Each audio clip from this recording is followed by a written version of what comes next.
पूछेगा मौला लाया है क्या क्या, पूछेगा मौला लाया है क्या क्या, मैं ये कहूँगा नामे मोहम्मद, नामे मोहम्मद, आँखों का तारा नामे मोहम्मद, दिल का उजाला नामे मोहम्मद। पूछेगा मौला लाया है क्या क्या, पूछेगा मौला लाया है क्या क्या, मैं ये कहूँगा नामे मोहम्मद, नामे मोहम्मद, आँखों का तारा नामे मोहम्मद।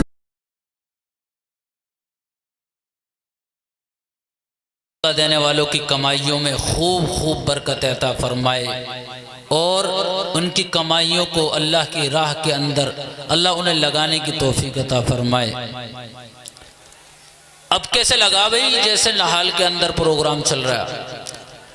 हकीकत में दिल खुश हो गया इस ऐलान से।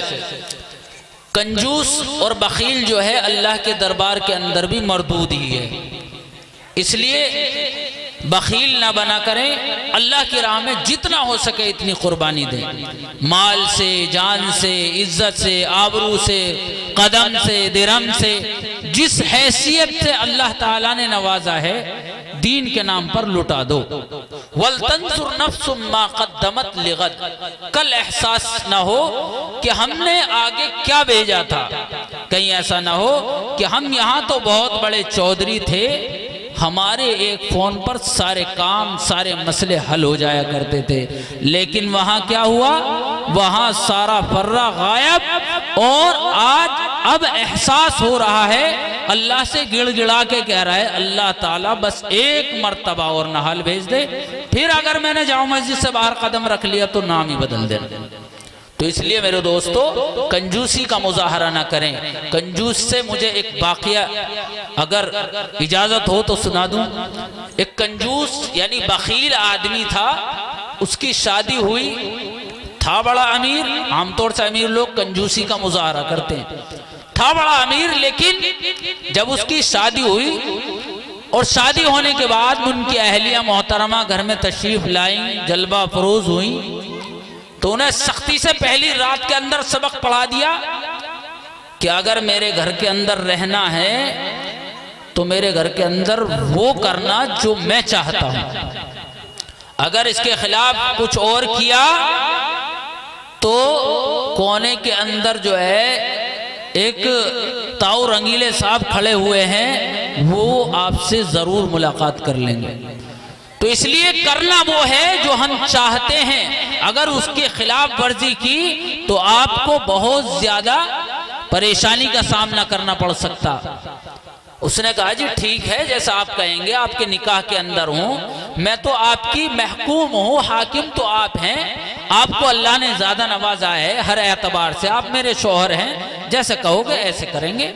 बहरहाल उसने कहा खाना लाओ। खाना लाने के लिए उसने कहा क्या बनाना है, गोश्त बनाओ, नहीं, नहारी बनाओ, नहीं, शलजम गोश्त बनाओ, नहीं, बिरयानी चलेगी जी, नहीं, और साग सब्जी कुछ नहीं, फिर क्या खाओगा अल्लाह के बंदे, ये तो बता कि मेरे घर के अंदर रहना है तो सिर्फ दाल चलेगी, दाल के अलावा कुछ और नहीं चलेगा।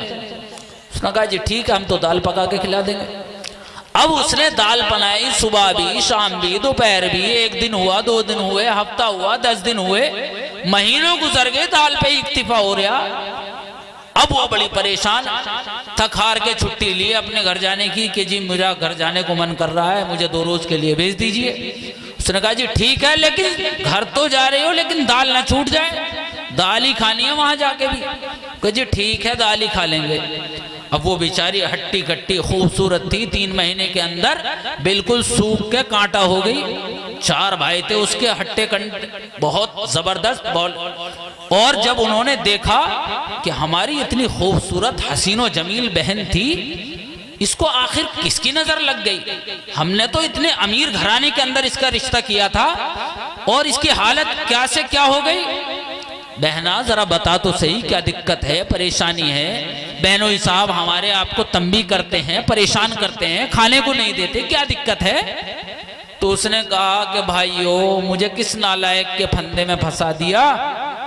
क्या हुआ कि वो तो नालायक दाल के अलावा कुछ खाता ही नहीं है, ना खाता है ना खाने देता है, बस सुबह भी शाम भी दोपहर भी बस दाल ही दाल, दाल ही दाल। अच्छा ये वजह है, हमारी खूबसूरत बहन का हुलिया उस नालायक ने बिगाड़ दिया। हम तो उसका एहतराम करना चाहते थे, लेकिन वो मोहम्मद रफ़ी से मुलाकात किए बगैर कहाँ रहेगा। उसने कहा ठीक है जाओ तुम, तुम्हारी छुट्टी पूरी हो गई और ये टैबलेट ले जाओ बहनोई साहब की दाल में मिला देना और फिर हम इसका इलाज आगे बांध देंगे। ठीक है, बहरहाल वो सोने वाली जो नींद वाली गोली होती है वो ले गई और उसकी हांडी के अंदर मिला के सारी दाल की हांडियां उसके सामने रख दी कि अब दाल तुम करते रहो, खाते रहो और यहीं सो जाना। बहरहाल उसने दाल खाई, छौंका तड़का अच्छे तरीके से लगा हुआ था, खूब खाई और खाने के बाद में वहीं दराज हो गए हजरत। अब रात को उसके 4 मुस्टंडे भाई डंडा लेके और उसकी खबरगिरी के लिए पहुंच गए। काले काले जुब्बे, काले काले मुंडासे बांध लिए और हजरत दराज पड़े हैं, उनको उसके बेड पे से उठाकर दूसरी कयामगाह पर ले गए। जब तक गोली का असर रहा सोते रहे और चारों भाई 4 डंडे लेके चारों कोनों पे खड़े हो गए मुस्तैद एकदम। हजरत वाला नींद से ख्वाब गफलत से बेदार हुए तो देखा कि मैं तो कहां सोया था, मैं कहां आ गया, मैं तो कहां सोया हुआ था, मैं कहां आ गया। और ये काले काले क्या खड़े हैं? उन्होंने कहा हम फरिश्ते हैं, तुम उस दुनिया में नहीं जहां सोए थे, तुम कब्र के अंदर हो, दूसरी दुनिया के अंदर आ गए हो। अच्छी है जी, बता तुझे अल्लाह ताला ने इतना माल दिया था, दौलत दी थी, क्या क्या नेमतों से अल्लाह की इस्तिफादा किया तूने? कि जी मुझे मत मारना, मैंने तो दाल के अलावा कुछ भी नहीं खाया। तो दाल के अलावा कुछ क्यों नहीं खाया? गोश्त खाया? नहीं खाया। लगाओ 50 कोड़े नालायक को। अल्लाह ने तुझे दिया था क्यों नहीं खाया? कि जी गोश्त नहीं खाया, बिरयानी खाई थी नहीं खाई थी, 50 कोड़े तू भी लगा गई, 100 कोड़ों में लंबे हो गए। और उसके बाद में कफन उसमें लपेट के उसे जहां सोया था वहीं सुला दिया और उसके बाद में रफू चक्कर अपने घर पहुंच गए। सुबह कहाँ आँख खुलने वाली थी, 10-11 बजे हजरत की करवट बदली और देखा कि मैं तो कब्र में था, यहाँ कैसा आ गया? फिर कि कौन सी दाल खिलाई थी तूने? कि जी खाना खाना है नहीं, ये बताओ मुझे, और भी काम काज है, तुम्हारी दाल थोड़ी बनाती रहूंगी। कि नहीं अल्लाह की बंदी, सब कुछ खिला दियो लेकिन दाल ही मत खिला दियो, दाल का अजाब तो बड़ा अशद है, बड़ा सख्त है, तू दाल ही घर के अंदर दाल का दाना ना देख लूं मैं। तो इसलिए अल्लाह के बंदो दाल का अजाब भी सख्त हो जा, इसलिए कंजूसी का मुजाहरा न करें बल्कि फराख दिली के साथ मदरसे का ताउन करें। बहरकैफ हमारे मेहमानान इज़ाम इस प्रोग्राम के अंदर जलवा फरोज हो चुके हैं।